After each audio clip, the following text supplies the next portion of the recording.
Welcome everybody out to Utah in the Weeds podcast. My name is Tim Pickett. I am your host. I am a medical cannabis expert and provider here in Utah. I'm the founder of UtahMarijuana.org. You may have seen the billboards around, and Utah Therapeutic Health Center, a series of 6 clinics here in Utah and growing. We treat and evaluate people who need medical cannabis. Today's discussion, and this podcast is really a podcast about medical cannabis and cannabis culture here in Utah, and all things cannabis throughout the nation, really, as this podcast grows. Today's discussion is with Tana King and Chris Bradford. Chris Bradford goes also by Showcall and New Motion Productions, and they're putting on the Cannabis Utah Health and Wellness Expo. It's next weekend, Saturday, October 30th, from 10 a.m. to 8 p.m. It's a great expo, educational event. All the local pharmacies, legislators, lawyers, experts. There'll be expert panels. I'm involved in those as well. People from the Department of Health. Great place to come out, see what's going on in the cannabis space. And there's more than just the medical cannabis space there. There'll be other health and wellness booths and information. It'll be a great way to spend a Saturday. From a housekeeping perspective, really, I just enjoy the cannabis program here. It's clipping along at a good pace. The patient registrations are continuing to increase.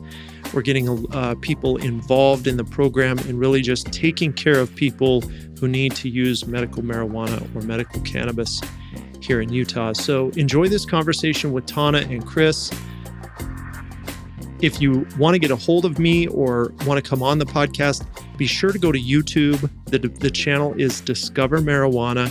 You can comment on any of those videos and reach out to us. That's the best way to get a hold of us. Listen to this podcast, subscribe, stay tuned. I've been going around to different production facilities and growers and seeing all of the product that's coming to market. And we're going to talk to these people every week. We release a new episode, and hopefully we'll have some bonus material coming out soon. Stay tuned. Enjoy this conversation. Thanks. Who decided it was Tana? Is this your mother? My mom, actually, I asked my mom one day as a grown adult, and I asked her where my name came from, and she said she didn't know. She said, I don't know. I think it was one of your dad's ex-girlfriend's names. And so I know this should tell you how my life went. But then I asked my real dad when I did have contact with him. I asked him where my name came from, and he said he named me after Tana, which was Robert Urich playing a super sleuth on TV in the 70s. It's a last name and it's Tana. So it doesn't make any sense. And so what I adopted was, when I used to manage the cell phone kiosk at Costco, I had some Africans come in to get cell phones, and they said, oh my gosh, I love your name. There's a lake in Ethiopia with your name. And I said, I know, it's Lake Tana. I totally know. And I said, I think that's what I was named after, as long as it's the giver of all life of Africa. And they said, well, it actually is. And I was like, hell yeah. So I just tell people that I was named after a lake in Africa that's the giver of all life, because neither one of my parents could give me a straight answer, actually. Okay, this is one of the best name stories I've heard. It's definitely one of the best. I mean, like, Chris, how did you get Showcall? Well, I've been in the entertainment game for about 25 years. I used to be You look a lot younger than that. No, I'm 37. But I was a stagehand. I was a roadie. And I was always getting placed on mostly what they call a show call. And a lot of guys that were like experts in IATSE and stuff like that, that were major players in the game, were always getting kicked off the show and not being able to go on a show call. And I was the main guy that was always on a show. So that's how they just be like, yeah, that's show call right there. So it just stuck within the stagehand realm. What do you do now? Like, how are you involved now in cannabis in Utah? I just support all the advocates here. And when I was hearing about the laws and stuff and what things needed to change, there are some things I didn't agree with. And when I met Tana, she kind of was breaking things down to me. And I was like, well, maybe we should do a show. And here we are, doing the Cannabis Expo. So my expertise in doing live entertainment, live concerts, stuff like that, kind of was placed into that realm. So I wanted to really take the cannabis industry and really blow it up, so people could really understand the rules and regulations of what really needs to go down here in Utah, especially it being new. A lot of people don't know the laws and they just think, okay, well, Utah has weed too. They got dispensaries, but it's not like on that level where Nevada or California is. And, we just want to educate people on that. Tana, you've been involved in the cannabis space since the beginning of the cannabis space here, right? Yeah. I mean, like we met at TrueMed. Yeah. Remember that? Yes, we met at TrueMed, and I think Ramon was talking about maybe wanting to work together as QMPs and open up like a super mega clinic, and you bounced out very quickly, probably caught the vibe a lot faster than I did. I definitely caught a vibe. Yep. Left there. Yep. That's it. I mean, that's it. Right. That's Pretty it. much. I don't want to talk bad about anybody, but I didn't love the vibe. That's honestly how that went down. Remember before the world ended in March when we were talking at Max and there was the CBD collective like things. Yes. And we were going to those same kind of social things. Yes. Right. And I would see you around, and then you kind of disappeared and you were doing some social stuff. But now this expo is big. It's right. This is big. It's huge. And I trolled my own Instagram yesterday, actually. And I was like, man, I've been doing work. Right. Yeah, you really have. A lot of work. She's been putting a lot of work in. I'm happy to have her on our team, and especially with so much knowledge that she has. Our team is phenomenal. So describe this expo in general. Like, what is the expo? How did it come to be? Collectively, we really wanted to do this expo. I've been approached by other people to do CBD type expos, but it was just such a big job. I never thought that was ever a good idea. And so when I came across New Motion through Shadi, who's now got his show on ABC4 every other week, A Shot with Shadi, we all met and kind of decided that it would be something that we'd want to do together because it does take a team to do something like this. And so the idea for the expo itself is to educate newcomers on the cannabis laws in Utah, because people just hear that weed is legal and they kind of go ham and bring in stuff from other states. And we just want to make sure people are safe and that they know what to expect when coming into Utah, because we are a completely different planet from the rest of the planet. Yes. And we operate a little bit different. So we want newcomers to come in, but we also want to bridge the gap, because we have been told our entire lives that cannabis is a gateway to basically death and destruction. And it's not. Mm-hmm. It's not. It's a it can be, right? So you have your addicts and you have addiction and all the things, right? And it has been a gateway for some people. But for the majority, it's been a gateway to higher self-awareness, recognizing things going on in your body, making better decisions, maybe eating a salad every once in a while, at that point, adding some CBD stuff to it. Yeah. And so we want to bridge that gap for where they're telling us it's death and destruction, but we happen to know that it's actually a gateway to better living. And so we've meshed it together with health and wellness practices. So we want to have meditation, we have yoga, we have a cacao guy coming. He's going to be selling $5 shots of straight cacao, which is just natural chocolate, dark chocolate in its natural form. And then he blesses it with Reiki and all kinds of cool stuff. But just giving people options to the destructive health practices that are generally shoved down our throat. We just want to let people know that there's other things that can help them, that they can definitely try before getting on that pill regimen. And I'm not a doctor, and I never would tell anyone not to. I just want to show them options. Yeah, and especially with a lot of doctors prescribing opioids and different pills, we want to let people know there is an option. There is another alternative, and we want to try to push that even more, because there are a lot of people who are addicted to opioids, and we want a better health factor as far as wanting to try to get our patients going into medical cannabis instead of trying to, I guess you could say, get them addicted to pills. There is that level of skepticism, a growing skepticism with the practice of medicine. So, right, like as a PA, I've been in general surgery and trauma and ER medicine for 7 years. And that, I mean, I'll be honest, I contributed to the opioid epidemic, right? I was taught to prescribe 65 Percocets to every person we did a gallbladder surgery on. And that's a ridiculous amount of medicine. And that's just what we were taught to do. Okay. We were literally taught, there were people that I heard that would say, you have to give them enough. You have to give your patients enough so they don't call you for a refill. It's not a very good way to prescribe medicine, right? Like, no, because don't they end up calling for a refill anyway, even if you double them up? Well, I mean, some would, right? Because they would essentially get addicted. And then over time, we'd lower those, lower the amount of medication you'd be given. But it's just, to your point, there was no other option, right? There's no other discussion. And I feel like people are really starting to get even more and more skeptical of and questioning their providers and saying, well, what are my other options for pain control? What are my other options for anxiety? What are my other options for to help me feel better? If my Crohn's is never going to go away, right? And I can feel better, then why wouldn't I do something that's not addictive, that would still help me feel better? Exactly.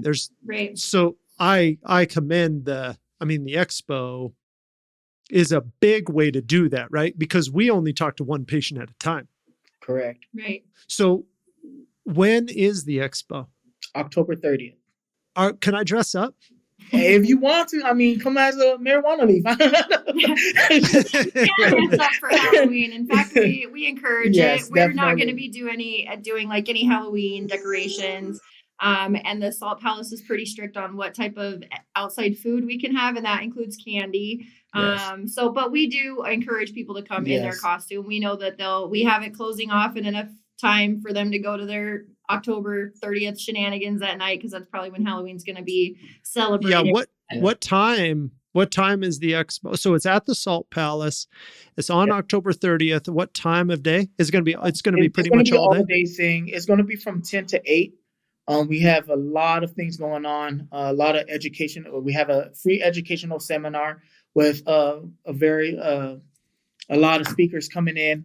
We actually have Weldon Angelos going to be coming in as well to be speaking. So it's going to be exciting.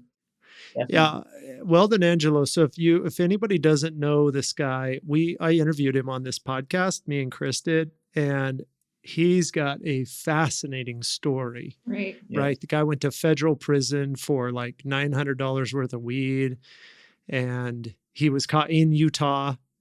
And if you haven't heard the guy speak, then you should go listen to him. Besides, he's involved with some really, really big names. Oh, yes. Is it Project Green? Yes, It's Project Mission Green. Yes. And then he's affiliated with the Last Prisoner Project as well.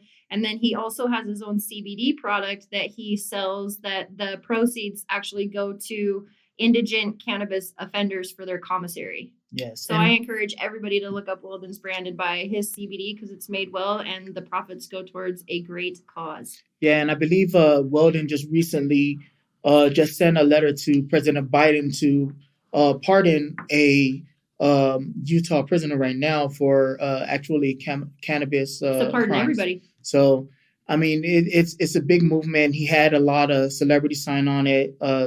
Drake, 2 Chainz, and other celebrities. So we're hoping that when that Weldon could actually get one of them celebrities to also come out and support his movement while he speaks about it. So we're probably looking into doing a celebrity panel about the project. Yeah, I think that's any publicity, anything big like that, it just gets more people talking about it, right? Yeah, right. Definitely. And that really sounds like what the whole goal is. Yes. Is talking about it in the right way, yes. Talking about it as an alternative medication, talking about the laws. So Tana, how do you feel like the program is going? Like, being involved the whole time? A loaded What do you question think? in that, Tim. No, I'm just kidding. No, I can tell you how I think it's going. All wise assness aside, I'm just happy that we have something to work with. I try not to focus on the past and the negative things that have happened in our state, because we are so different and we kind of tend to operate above and around federal law sometimes. I just think it's really important to remember that we have a program to work with. And as long as we all try to think of more solutions than the rants that come out of our mouths, I think our program's actually going very well when it's coming from the industry humans who are trying to make a difference.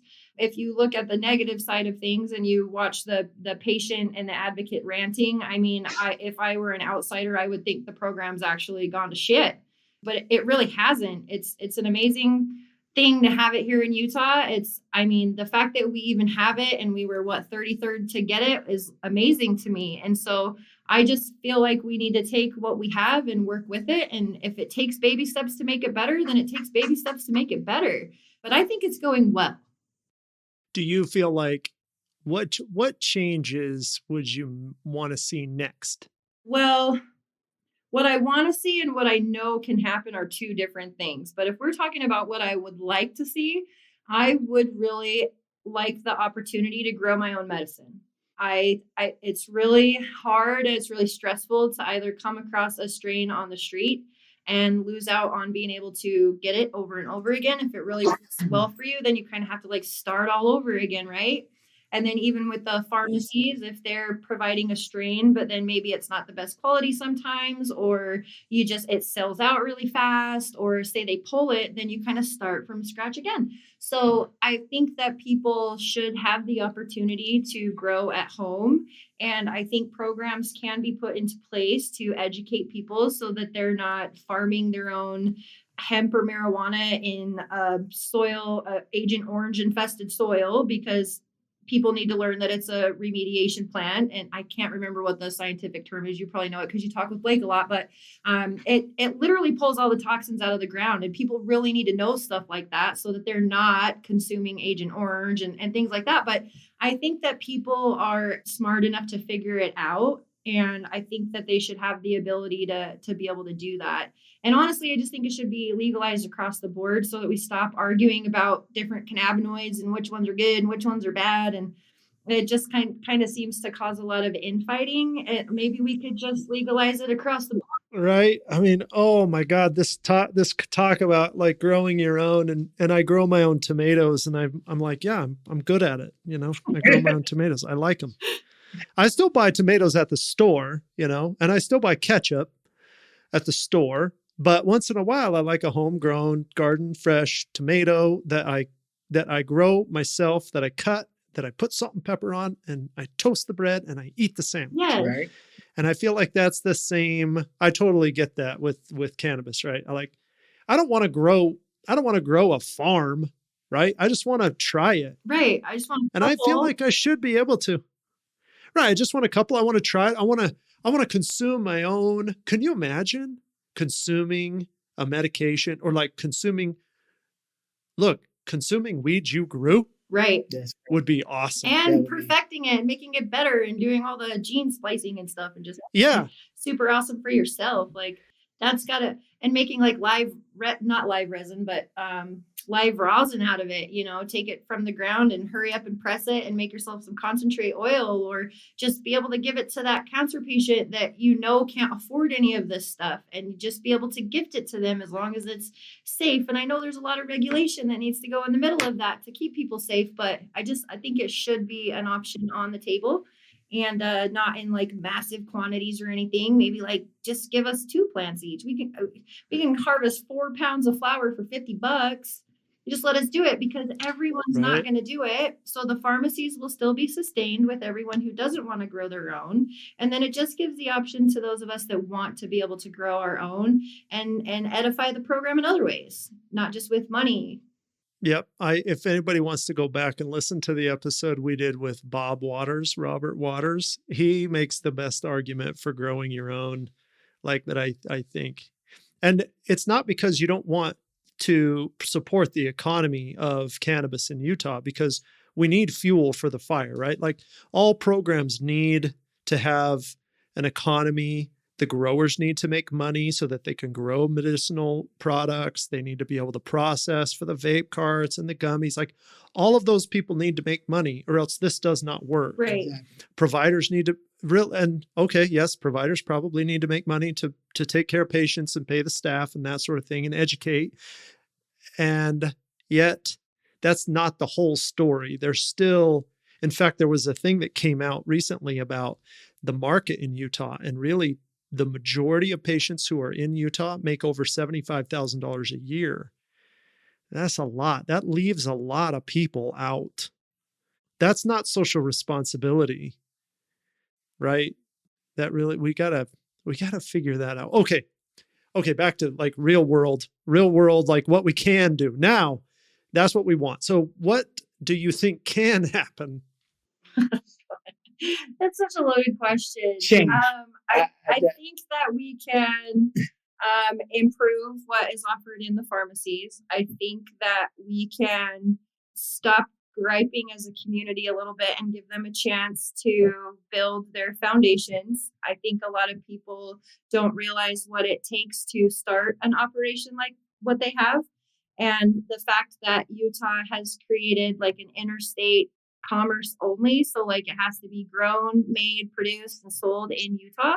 And so that's why we have limited products. That's why we have limited types of products. But one thing that I think can happen is we can get the griping to stop a little bit. I guess that's just big with me because I much more appreciate when I help people see the positive aspects of what's going on rather than having to always hear all the negative things, because there are a ton of negative things about our program, right? There's a lot that needs to be worked on, but if that's all we're griping about, then we're kind of perpetuating it and not really moving forward. And so I think Utah as a community can kind of rise to the occasion and try to at least understand what it takes to run a program in a state that never really wanted the program in the first place. Their hand was kind of forced with the Farm Bill and with Prop 2. I mean, like we kind of hit them from all angles at the same time. And I just don't really understand what people expected from Utah law and Utah people creating those laws, because they just really had no interest in learning about hemp or cannabis and then kind of had it forced on them. So we just need to all work together and understand that where everybody's coming from. Some people might be very well versed in cannabis because of the black market, but realize that the people that aren't and the ones that are creating our laws are just trying to keep up with it. You know what I mean? And the more positive we are and the more effective conversations we have, and we're not ranting and just name calling and all the things, like we're just going to have a much better outcome and we might be able to get what we want faster. So I guess the answer to that question is I think we can get what we want, whatever it may be, whatever anyone's thinking. You know, there's lots of things that people want, but the effective way to get it is to educate yourself, calm the frick down, stop pointing fingers, and start doing something about it. And that's called don't talk about it, be about it. That's all. Nice. The same. I love it. I think this is a good me to be on it because I had some fires ignited in me this week, and I was like, maybe I'll reschedule because I don't know if I'm going to just say something stupid, but I will also keep myself in check and understand what I'm trying to say to myself. Yeah. I like to take my own medicine. No, it's so from okay. So back to our discussion about this expo. Are the pharmacies going to be represented there? Can the pharmacies be represented at the expo? Yes. Yeah, almost all of them are signed up. The few that are vertically integrated, are coming as the processing lab instead of the pharmacy. So we'll have Dragonfly, but it'll be Dragonfly's processor. We'll have True North instead of Perfect Earth, but it's a total awesome trade. And then most of the pharmacies will be there. We just actually had only one. Yeah. I don't want to name them out loud, but we had just one that opted out. They are able to be there. We've had meetings with Rich. We just want to make sure that even though we're not regulated as a third-party event coordinator, that we act like we're regulated so that we keep the pharmacies safe and in line, and that we keep the processors safe and in line. We definitely don't want to be regulated as a third-party event holder ourselves in the next legislation. So we're just acting like we're regulated. And I think we've satisfied the requirements of the Department of Health to just make them aware that this is a massive educational event. And so the pharmacies do get to participate in whatever capacity they want. So describe that for the listeners, because it comes up, but this is somewhat unique to, there's more than one state that is like this, but Utah is very specific in advertising. Yes. So describe why the pharmacies, like, why is this a big issue? They do not want to appeal to the recreational market. So if there is one here in Utah, which I think there is a huge one here. So what they've done is they've just kind of created advertising guidelines. So for like QMPs such as yourself, that's why you have Feel Better on your billboards, because you're not making a claim. You can't actually say that you offer medical cards or that you're a medical card doctor. Nope. But you have found a way to communicate to the public that if they want to feel better, they can come to you and then they can have a cannabis conversation, I'm sure. And then with the pharmacies, they cannot advertise their products, their prices. They can't have like woohoo, people. People do it on their own way with their own platforms, but they themselves cannot do that. So say, for instance, like Wholesome, if they wanted to do a billboard, they couldn't say, come get your Khalifa Kush from Wholesome, right? But they can say statewide delivery available now. It's just a really they can, because that's their third party, right? Yes. That's their third party. Well, Wholesome Direct. Yes. And it's not touting the fact that they're a pharmacy/dispensary. And so there are very strange advertising laws for all of us involved in cannabis, ourselves included. And so marketing the Expo is, we've gotten very, very creative. Yeah. But you can't basically directly tell people that you exist, I guess, is the box they. I know. What have you run into from the Expo standpoint that you're like, well, you can't do pay-per-click ads, on different SEO stuff? What has been it runs very differently because I'm a third-party promoter. So that's what we do. We promote, we advertise and stuff like that. But running the name with cannabis is very hard within the state. So we had to look at different avenues and different ways to really market and reach our clientele, as far as, not mentioning much of the pharmacies and stuff like that. So let them know that is an educational event, not a recreational event, or like this is like, oh, let's go smoke out and have like a hangover 2 type thing, But I mean, it's just pretty much, you just got to do your due diligence pretty much as far as that goes. And we've gotten billboard approval, which is nice because we couldn't at first. And you're probably aware too that it's hard to get billboard approval, but people pioneering like you and Wholesome probably helped with our effort as well. The radio stations are really apprehensive because they have a federal FCC license, but they are going to help us the last month, and we'll actually have a booth. U92 will be joining us, and they will be live streaming the Expo all day long. And then they are allowing us to run ads as well. So it's more or less like networking and just getting people comfortable with that word. But then when it comes to like Facebook advertising and Google, like we can't do it at all. We have to rely simply on organic reach, which thankfully some of us have been working on that for a few years. And so it's easier for some than others. I wouldn't want to be starting a cannabis business right now because it takes so much to build your organicness. It does. Plus the bigger your reach is on Facebook, the more likely you are to get flagged and then suppressed. Yes. Have you ever noticed it's like, yep. Yeah. Like every freaking thing you do that gets better, it just gets it's a roller coaster. You literally have to go block the fact checkers about every other day. If you're not doing that, make sure you're doing that, Tim, because that's really saved my booty a few times in the last few months.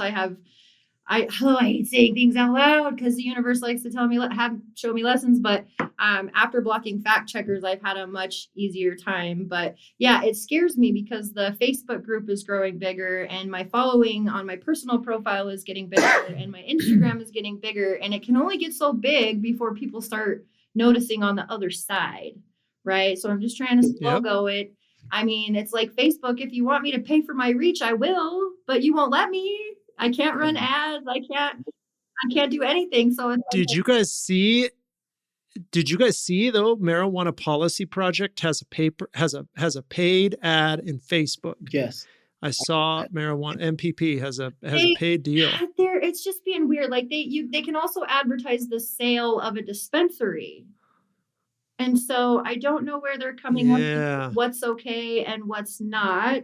I know that there's a pending lawsuit that they're waiting for. There's a lawsuit against Facebook, and they're not, I guess, releasing that, or they're not allowing cannabis until that lawsuit is over too. But yeah, it makes you wonder how some of these things are squeezing through the cracks, man. I know. Squeeze through the cracks. As a promoter, stuff.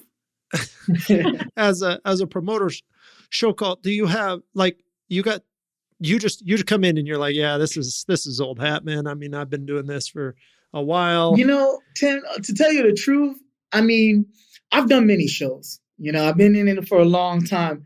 Cannabis is really, I could say, the hardest show to try to promote. It's something that I've wanted to do. Now I'm getting to do and realizing how to, you know, try to maneuver these advertisements and try to get the reach that we need for these shows and just putting things together. But it's been, I got to tell you, it's been a challenge. It's been a challenge. He's learning with his feet to the fire. That's for dang sure. Yeah. That is true. Like, hey, let's put on a show October 30th, ready, go. And then you're like, oh shit, got shut down there. Oh, shoot, can't pay that. Shit, can't pay that guy to advertise. Oh, radio. Yeah, no. I might just finish it. No, I mean, I heard a lot about, you know, I've done, you know, a little bit of my homework, and I've talked to people and I've reached out to people, and there's people who have been trying to do shows like this before, but not to this extent, you know, and I'm just happy to be the one to be able to pull the trigger, you know what I mean? To start the show. Yeah. But, you know, it's like I said, it's not easy. It's not like we can just, let's go, like, well, if I throw a concert or something, I could just book an artist and get a venue, and then there you go, set a date. But this, you have to go through laws, jump through hoops, go through red tape. I mean, it's you have to, yes, people have to trust everything. You, like, so.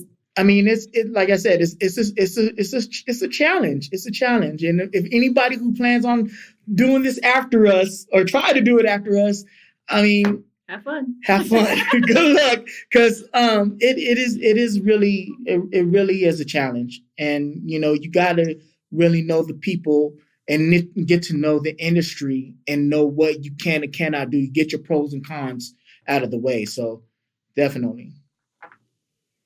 Have you found that the vendors are nervous about it too? Oh yes, definitely.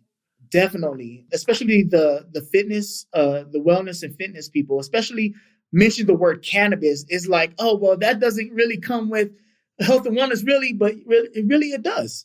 You know, a lot of these health and wellness places are selling CBD oils and hemp oils and stuff like that, but they're not really understanding what they're selling. It's just. I totally agree with that. this. It's a good way to mentor them and to get them some education as well while they're at the expo, because they're offering these products. They might not be able to tell people how to use them effectively. They just might know that they're awesome and they work and they're a healthier alternative. So it'll be nice to have more health and wellness people sign up. I think the word cannabis is scaring them a bit.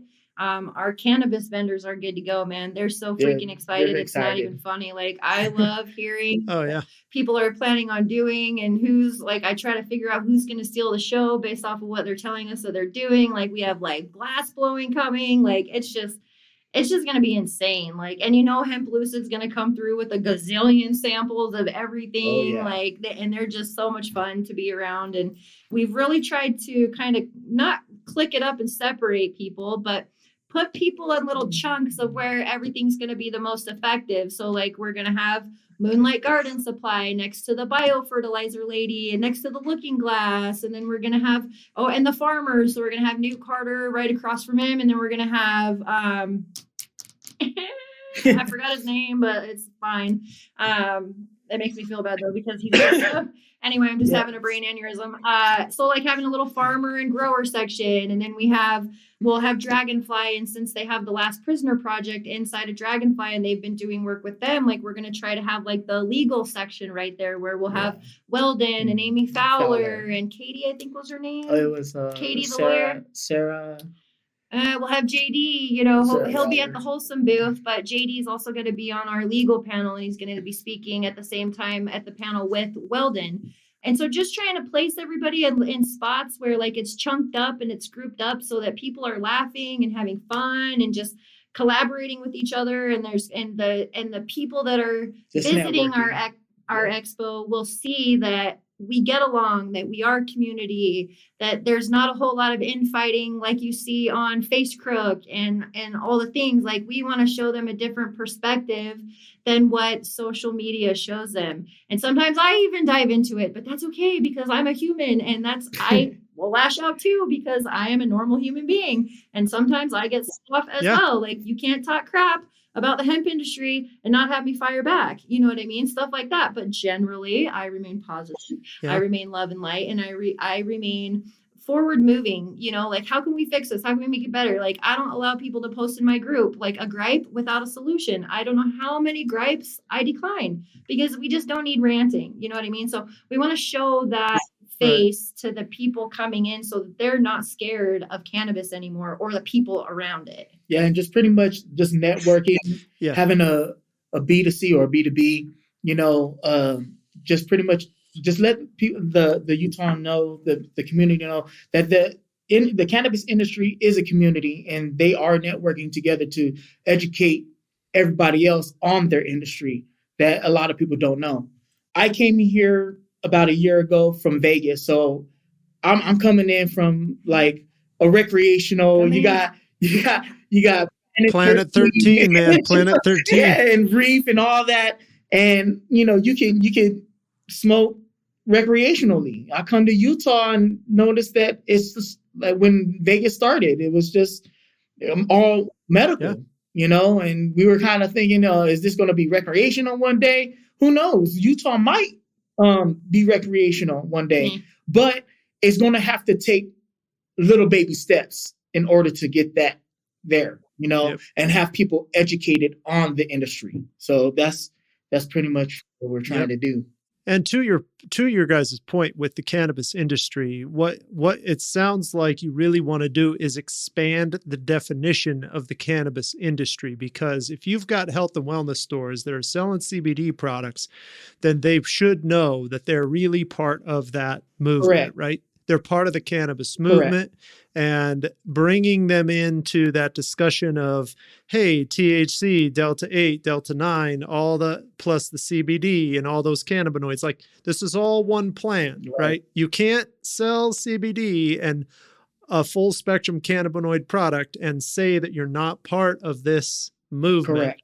You should know the rules. You should know the laws. You should know how to advertise that. You should know what patients are taking it for, what people are recreating, how people are recreating with it. You should know that stuff, right? So I think bringing it all together is, I can totally see how tough it would be in Utah. Like, shit, you go to, there are some major shows, Southern California, and I'm looking at conferences and stuff that I want to go to learn more.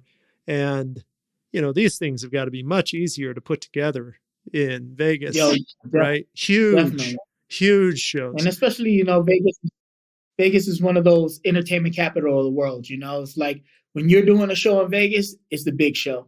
It's not any small little tiny shows you're doing. They're doing it big, and they're getting people from all over the world to come to one expo or the convention center. Just to try to focus this on Utah and Salt Lake is like I said, it's a challenge, but we're making it happen, Tim. We're making it happen. And we're building the infrastructure and all of the processes, and we'll just have it down pat even more next year so that it can be twice as big and twice as good. Yeah, we're a totally different planet. It's a totally different expo here in Utah. And I think people are going to be surprised when they get there if they think that it's going to be cheerleading all the recreational products like they're probably used to in Vegas and California. And so I think we're going to blow a lot of people's minds in a lot of different ways because it is so different here. Yeah, I'm pretty excited. And while it might smell like weed at the expo, it's really just because there's a lot of, I mean, it's the plant, right? Everywhere you go where there's a lot of cannabis people, processors, I mean, there's just that smell to it. But that does not mean that anybody can legally get high at the expo. Right. Okay, you cannot listen to JD unless it's a life-threatening. What's the statute say? It's got to be some life-threatening thing. You cannot consume THC in public. And I think even that's a legally area too. Yeah. And then we worry about the venue itself on top of it. They don't want any smoking or vaping inside. Nope. So we do need to make that clear that this is not an open market for consuming at the expo. Gummies, sure, fine, okay, cool. If you smell cannabis, it's because Trevor Ung, whose name I forgot earlier, sorry about that, buddy. Yes, we interviewed him too, Ung Family Farms. And Canute. I thought his name was Newt, but I guess it's Canute. The Carter kids will be there, Trevor will be there, and they're bringing live plants with them for decoration. So that will be the reason for the smell. But we think it's really important for people to see it, touch it, smell it, show what it. Sorry. Just show people what it looks like to desensitize and just normalize that much more. Like the plant's right there in your face. Yeah, I mean, it's fine. You can smell it. It's not going to get you high, people. Okay, anybody who's listening who think they're going to show up to the expo and get high just from the smell, that doesn't happen. That does not happen. Okay. However, we are going to have a segment at the end of the day. It will be called Medicate and Meditate. We will be medicating with gummies, either CBD or THC heavy, depending on if you're a patient or if you get one of the legal products that are over the counter.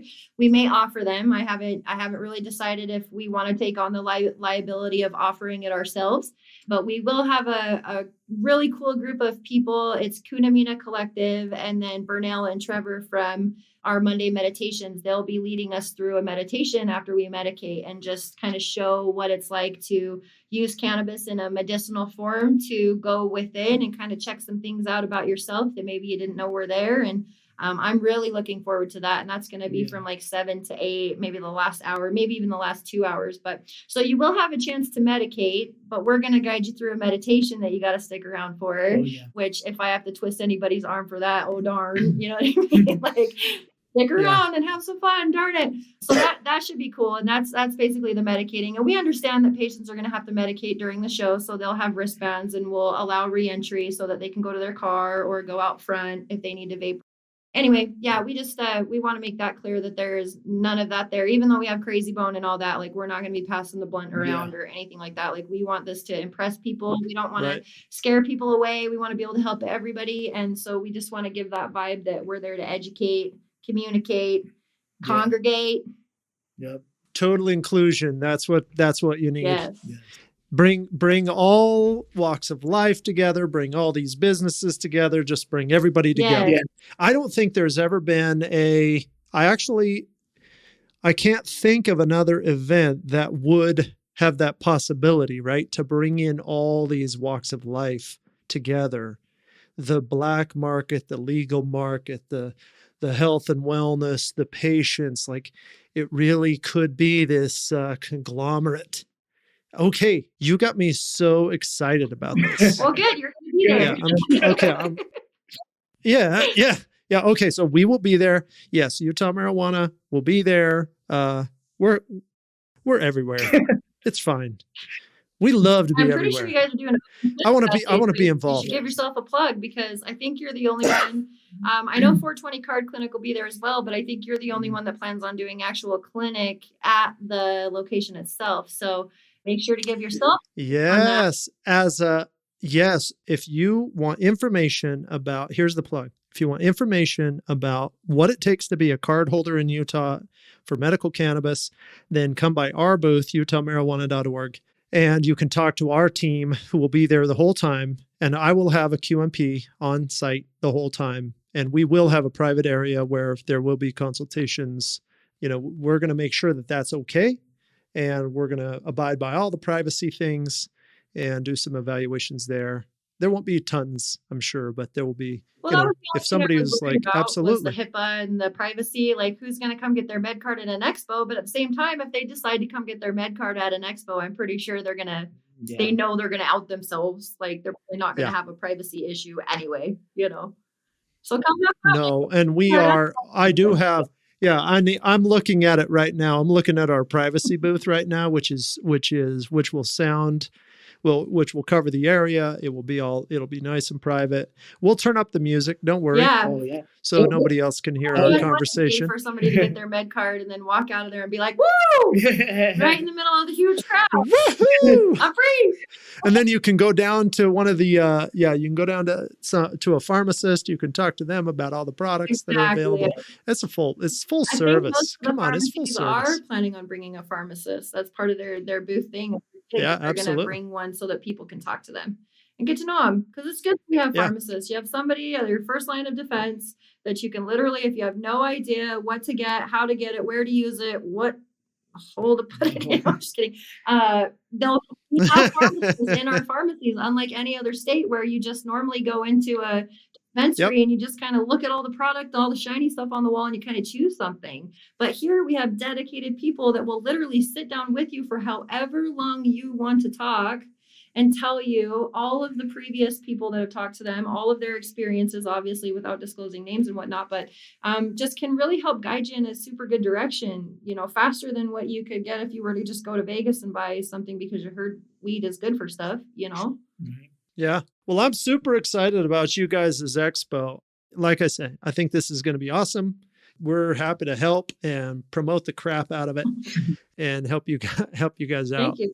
I think if anybody is interested in cannabis and doesn't know, just wants to know anything about CBD, about THC, this will really be the best place to go, October 30th.